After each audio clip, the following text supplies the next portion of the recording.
Hello everyone, welcome to G M English academy. I hope आप लोग सभी ठीक होंगे। और हमने जो पहला वाला वीडियो इससे पहले अपलोड किया था जिसमें हमने प्रेजेंट इंडेफिनिट के बारे में बात की थी, आप देख भी रहे होंगे कि यहाँ पर हम किस टेंस को पढ़ाने जा रहे हैं, प्रेजेंट कंटिन्यूअस टेंस को पढ़ाने जा रहे हैं। इससे पहले जो हमने बताया था वो आपके लिए प्रेजेंट इंडेफिनिट था, और प्रेजेंट इंडेफिनिट का हमने बेसिकली जो कॉन्सेप्ट होता है उस कॉन्सेप्ट के लिए बेटर तरीके से आपके लिए एक्सप्लेन किया था, और आई होप आप लोगों ने उसके लिए देख लिया होगा। देखिए, टेंस को जिस तरीके से पढ़ाया जाता है और हर प्रकार से जो टीचर्स होते हैं वो अपने अपने अकॉर्डिंग पढ़ाते हैं, और मोस्टली जो टीचर्स आपके लिए पढ़ाया होगा जिन्होंने या आपने सीखा होगा उन्होंने यही बताया होगा मोस्टली कि हिंदी में आइडेंटिटी आपके लिए बता देते हैं कि जिन हिंदी वाक्यों के अंत में रहा है, रही है, रहे होता है वो आपके प्रेजेंट कंटिन्यूअस टेंस होते हैं। और वो वहाँ पर गलती क्या कर देते हैं कि आपके लिए कॉन्सेप्ट नहीं बताते हैं कि वास्तव में एक्चुअल इसका कॉन्सेप्ट क्या है। तो इसमें हम आपके लिए रहा रही बताने नहीं जा रहे हैं, इसमें आपके लिए हम बेसिक कॉन्सेप्ट बताने जा रहे हैं कि कॉन्सेप्ट के आधार पर हम किस तरह से प्रेजेंट कंटिन्यूअस टेंस की आइडेंटिटी कर सकते हैं और किस प्रकार से हम बिगर रहा रही की पहचान के भी बावजूद भी हम सेंटेंस के लिए ट्रांसलेट कर सकते हैं। और वो बहुत इंपॉर्टेंट है क्योंकि बेसिकली हमारे लिए सेंटेंस हाँ मानते कि मिलते हैं जिनमें रहा रही होता है, लेकिन कई सेंटेंस ऐसे भी होते हैं जिनके अंत में रहा ही रही है नहीं पाया जाता है। ऑन दैट टाइम हम क्या करेंगे, तो उसके लिए हमें कॉन्सेप्ट की आवश्यकता पड़ती है, इसलिए हम वेस्ट टाइम ना करते हुए डायरेक्टली हम आते हैं। आज जैसा आप देख रहे हो क्या लिखा है कि प्रेजेंट कंटिन्यूअस टेंस ये लिखा है, इसके हम बेसिकली पहले हम पॉइंट पढ़ेंगे फिर आपके लिए बता रहे हैं। जैसे लिखा इट डिनोट्स इमीडिएट प्रेजेंट, यानी कि जो आपका प्रेजेंट कंटिन्यूअस टेंस होता है वो तात्कालिक वर्तमान को बताता है, यानी कि that you are living, that time in which you are living that is immediate present, यानी जिस समय में आप रह रहे हैं वो आपका इमीडिएट प्रेजेंट होता है। तो जो प्रेजेंट कंटिन्यूअस टेंस होता है वो इमीडिएट एक्शन के या इमीडिएट प्रेजेंट को शो करता है। इट डिनोट्स प्री प्लानिंग और action that will happen in future, इसके अलावा जो फ्यूचर जा रहे हैं उसके बारे में। अब देखिए बेसिक बताएं, ऐसा टेंस जिसमें हम तात्कालिक वर्तमान की बात करते हैं या फिर जिस टेंस के अंतर्गत हम फ्यूचर प्लानिंग की बात करते हैं। जैसे मैं कल दिल्ली जा रहा हूँ तो ये आपकी क्या है, फ्यूचर प्लानिंग है। अब यहाँ तो कहेंगे फ्यूचर कल आ गया और ये फ्यूचर में होगा, बल्कि फ्यूचर में होगा लेकिन वो प्रेजेंट कंटिन्यूअस ही है क्योंकि वो एक्शन आपका जारी रहना है। तो जब किसी टेंस के द्वारा हम प्रेजेंट जो इमीडिएट होता है या प्रेजेंट का तात्कालिक प्रभाव होता है उसके लिए देखते हैं, या वर्तमान में किसी भी काम के एक्शन का चालू होना देखते हैं या उसका जारी रहना पाया जाता है। और ऐसा भी मिल सकता है कि वो काम आपका अभी नहीं हो रहा हो लेकिन फ्यूचर में होगा, प्री प्लानिंग होगी, आपका कोई इरादा होगा, मैं कार खरीदने जा रहा हूँ तो ये आपकी प्री प्लानिंग है, आपने खरीदनी, मैं कल दिल्ली जा रहा हूँ, मैं कल मुंबई जा रहा हूँ, तो ये आपकी प्री प्लानिंग है। तो फ्यूचर टेंस अंत में रहा रही है एक ऐसा टेंस जिसमें तात्कालिक वर्तमान के एक्शन को शो किया जाता है तथा जिसमें फ्यूचर की प्लानिंग को भी शो किया जाता है, प्री प्लानिंग को शो किया जाता है, हमारे फ्यूचर के इंटेंशन हमारे इरादों को शो किया जाता है। ऐसे टेंस के लिए हम फ्यूचर कहते हैं। प्रेजेंट कंटिन्यूअस टेंस वह टेंस होता है जिसके अंतर्गत हम प्रेजेंट की जो इमीडिएट एक्शन होते हैं यानी कि तात्कालिक में जो हम काम कर रहे हैं इसके अलावा फ्यूचर की प्लानिंग है उनका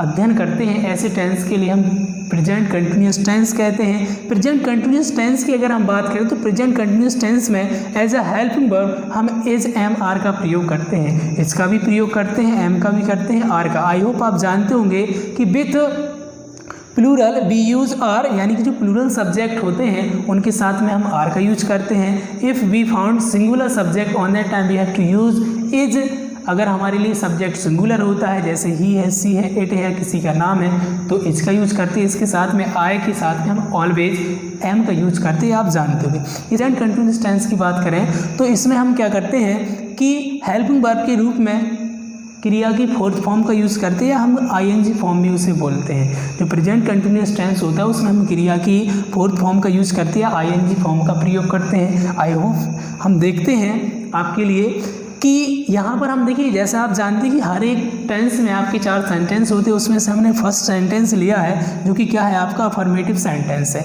अफर्मेटिव सेंटेंस आई होप हम पहले इस वीडियो इससे पहले अपलोड किया, उसमें बताया है कि a sentence in which neither any question is putting nor any negativity is found is called affirmative sentence. ऐसे वाक्य जिनमें ना कोई प्रश्न पूछा जाए, ना ही किसी एक्शन को डिनाई किया जाए, मना किया जाए, ऐसे अफर्मेटिव सेंटेंस होते हैं। और कंटिन्यूअस टेंस की अगर अफर्मेटिव सेंटेंस की अगर हम बात करें तो आपका क्या होता है इसका structure. First of all we have to write subject, after then helping verb and we have to use helping verb is am are BK according to subject. After then we have to write fourth form of the verb.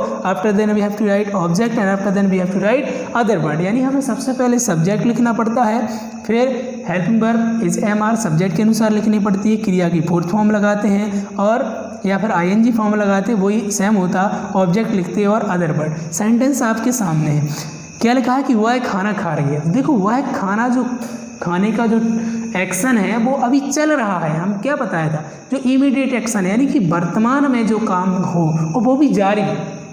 देखो तो सी is eating food, वह खाना खा रही है। तो इस वाक्य में हमारे लिए क्या मिला है कि जो एक्शन है वो आपका क्या मिला है, तात्कालिक। अब देखो लोग कहेंगे यहाँ तो रहा रही आ रहा, यहाँ तो नहीं आ रहा है रहा रही।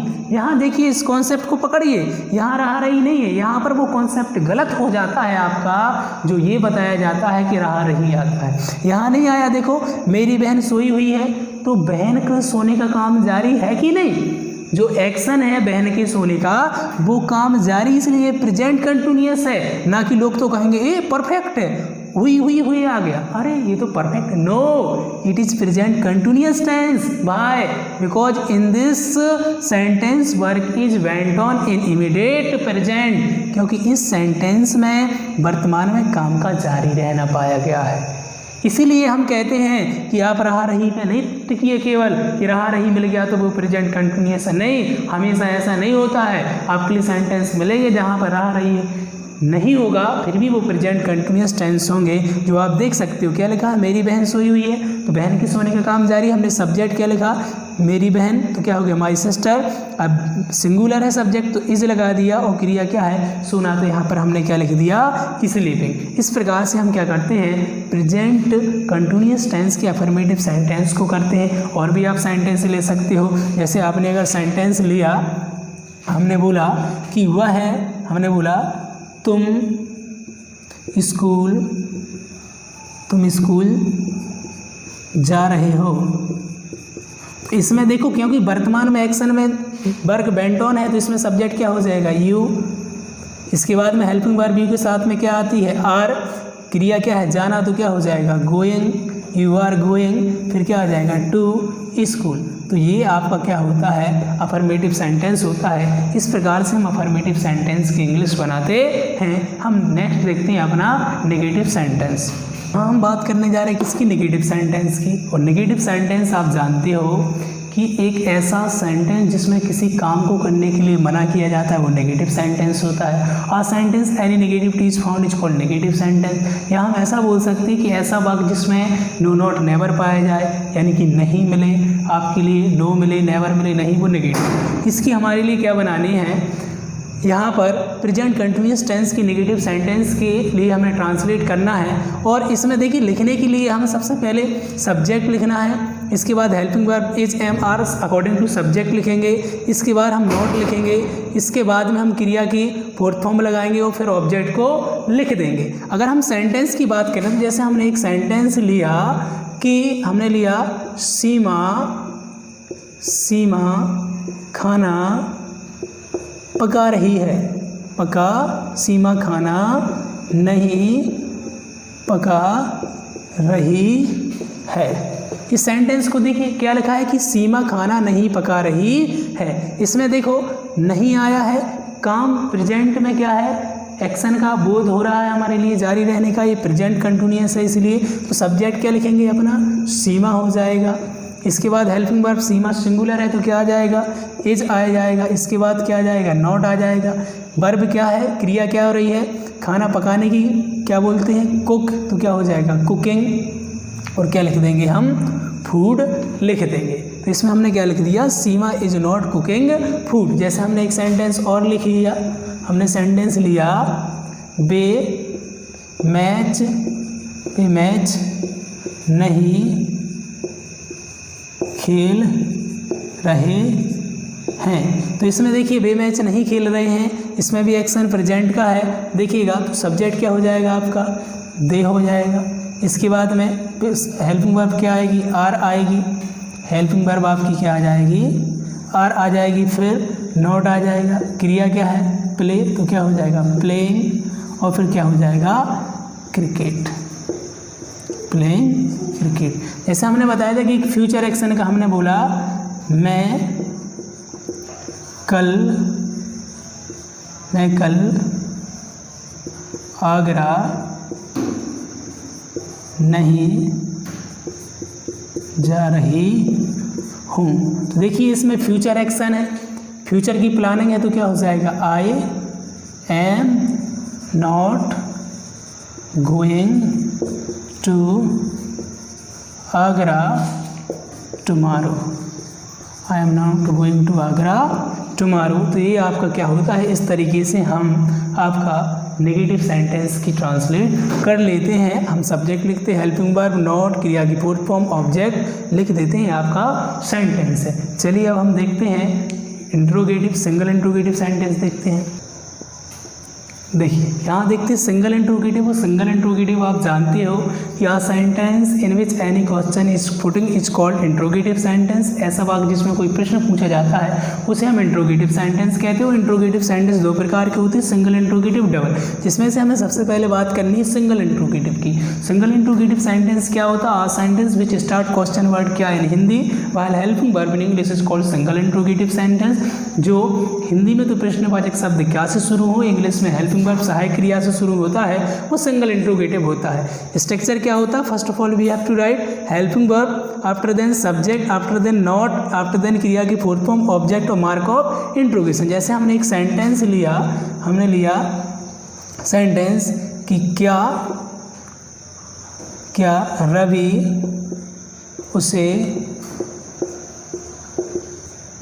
उसे बुला रहा, क्या रवि उसे बुला रहा है। देखिए इसमें क्या किया गया है, क्वेश्चन आस्क किया गया है। क्वेश्चन कहाँ से शुरू है आपका, क्या से, और लास्ट में मार्क ऑफ इंट्रोगेशन है। सिंगल इंट्रोगेटिव है, सबसे पहले हेल्पिंग वर्ब, लेकिन सब्जेक्ट के अनुसार वो सब्जेक्ट क्या है, रवि, सिंगुलर है, तो सिंगुलर के साथ में क्या आ जाएगा, इज। फिर सब्जेक्ट क्या हो जाएगा, रवि।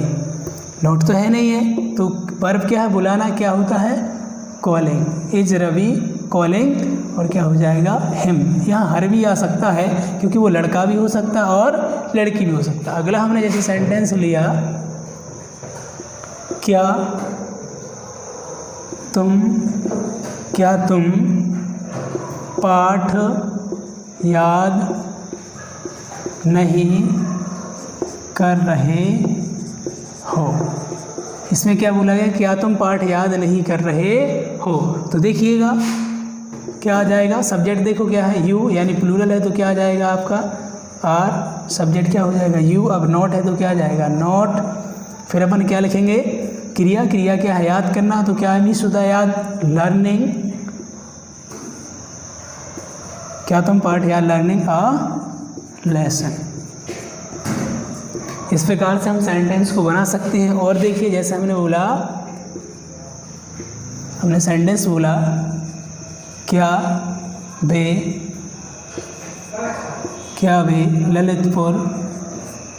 ललितपुर में नहीं रह रहे हैं, क्या वे ललितपुर में नहीं रह रहे हैं, क्या वे ललितपुर में नहीं रह रहे हैं।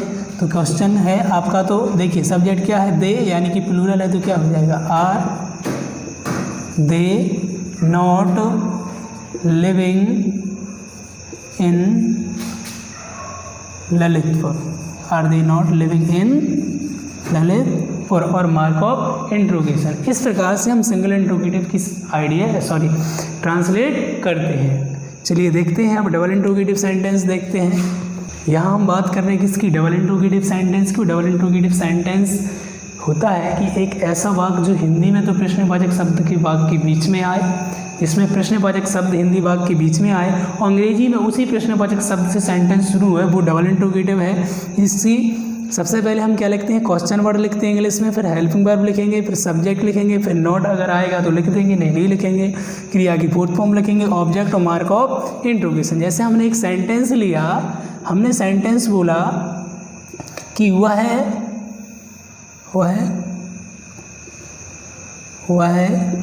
खाना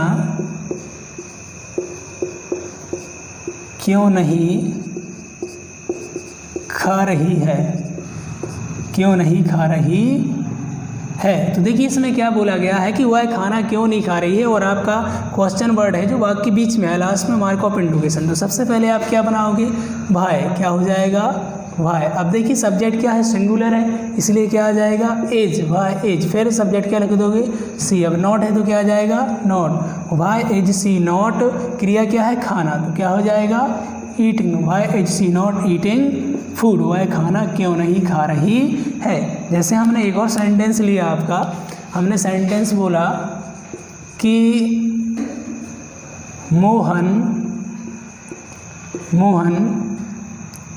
दिल्ली कब जा रहा है, मोहन दिल्ली कब जा रहा है, मोहन दिल्ली कब जा रहा है। तो देखिए इसमें प्रश्नवाचक शब्द वाक्य के बीच में है, मोहन दिल्ली कब जा रहा है। तो आपका क्वेश्चन वर्ड क्या है, वहन लिखिएगा। इसके बाद में हेल्पिंग वर्ब देखो, मोहन सब्जेक्ट सिंगुलर है तो क्या आ जाएगा, एज, वहन एज, फिर सब्जेक्ट क्या आ जाएगा, मोहन, वहन एज मोहन, फिर क्रिया क्या है, गो, तो क्या हो जाएगा, going to Delhi, when is Mohan going to Delhi. इस प्रकार से हम बना सकते। और एक और सेंटेंस देखिएगा, जैसे हमने लिया कि तुम उसे क्यों नहीं डांट रहे हो, तुम उसे क्यों नहीं डांट रहे हो, तुम उसे क्यों नहीं डांट रहे हो। देखो इसमें प्रेजेंट एक्शन है, क्वेश्चन वर्ड वाक्य के बीच में है, आप देख रहे हो।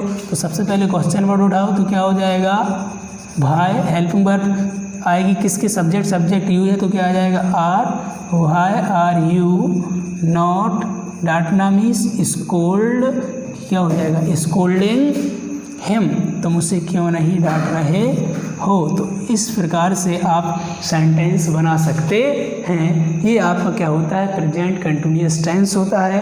आई होप आपके लिए बेटर लगा होगा। अगर आपको समझ में आया है तो लाइक करें, शेयर करें और सब्सक्राइब करना ना भूलें। मिलते हैं नेक्स्ट वीडियो में, बाय।